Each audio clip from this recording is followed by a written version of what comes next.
ఇప్పటికి 33 క్వెషన్స్ అని చెప్తున్నారు. ఏంటి ఆ 33 క్వెషన్స్ సంబంధించి? చాలామంది ఏందంటే పర్సనల్ ఇన్ఫర్మేషన్ షేర్ చేసుకోవడానికి కూడా కొంతమంది ఇష్టపడని పరిస్థితి ఉంది. సో, వాళ్ళకేం చెప్తారు? ఈ 33 మొదటి దశకి సంబంధించిన క్వెషన్స్‌లో మనకి వివిధ కేటగరీలు ఉంటాయి. అంటే మొదటి కేటగరీ అనుకోవచ్చు, వాళ్ళు నివసిస్తున్న బిల్డింగ్‌కి సంబంధించినవి. అంటే ఆ బిల్డింగ్ లివబుల్ కండిషన్‌లో ఉందా? పక్కా బిల్డింగా? కచ్చా బిల్డింగా? అలాగే అక్కడ రూఫ్ గానీ, ఫ్లోర్ గానీ, వాల్ గానీ దేనితో చేయబడినది? అలాగే అక్కడ ఎన్ని రూమ్స్ ఉన్నాయి? సో, ఇలాంటివన్నీ క్వెషన్స్ కూడా తీసుకుంటాము. సో, రెండవ కేటగరీ ఆఫ్ క్వెషన్స్‌లో మీరు చూస్తే ఎగ్జాంపుల్‌కి మనం హౌస్ హోల్డ్‌కి సంబంధించిన సమాచారం సేకరిస్తాము. ఆ కుటుంబ యజమాని పేరేంటి? ఆయన కులం ఏంటి?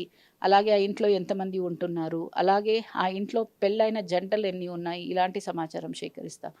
నెక్స్ట్ కేటగరీ ఏదంటే మౌలిక వసతులు ఏదేది ఆ కుటుంబానికి అందుబాటులో ఉన్నాయి. అంటే తాగే నీళ్ళు అవ్వచ్చు, లేదా అలాగే టాయిలెట్ అవ్వచ్చు, కిచెన్ అవ్వచ్చు, ఎల్‌పీజీ అవ్వచ్చు, ఎలక్ట్రిసిటీ అవ్వచ్చు ఇలాంటివన్నీ. ఇంకొక కేటగరీ అంటే వాళ్ళ దగ్గర ఉన్న ఫెసిలిటీస్ ఏంటి? ఫెసిలిటీస్ అంటే టూ వీలర్ ఉందా? ఫోర్ వీలర్ ఏదైనా ఉందా? లేదా అలాగే ఇంటర్నెట్ యాక్సెస్ ఉందా? రేడియో ట్రాన్సిస్టర్ యాక్సెస్ ఉందా? అంటే రేడియో వినడానికి యాక్సెస్ ఉందా? అలాగే వాళ్ళకి కంప్యూటర్ గానీ, ల్యాప్‌టాప్ గానీ, సో మొబైల్ గానీ, ల్యాండ్‌లైన్ గానీ ఇలాంటివన్నీ ఉన్నాయా అనేది మనము తీసుకుంటాం. అలాగే లాస్ట్ 30 సెకండ్ క్వెషన్స్ ఏదంటే వాళ్ళు మేజర్‌గా సేవించే ఆహారం ఏంటి? అంటే ధాన్యం ఏంటి? అది గోధుమ, బియ్యమా, జొన్న ఇలాంటిదన్నీ. Last question mobile number 33 question.